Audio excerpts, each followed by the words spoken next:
ভদ্রতার জাদু। সারার ক্লাসরুম সবসময় কোলাহলে ভরা থাকত।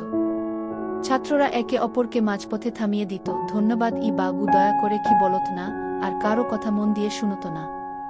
সারার খুবই খারাপ লাগত, তাই তিনি ভদ্রতা শেখানোর জন্য একটি মজার পরিকল্পনা করলেন।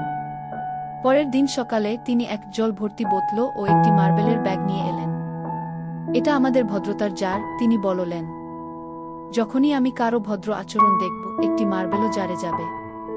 যখন এটি পূর্ণ হবে, আমরা একটি চমকপ্রদ উপহার পাব। প্রথমে ছাত্ররা আগ্রহ দেখাল না, কিন্তু ধীরে ধীরে তারা দরজা ধরে রাখল, মাফ করবেন বলল, এবং ধৈর্য ধরে একে অপরের কথা শুনতে লাগল।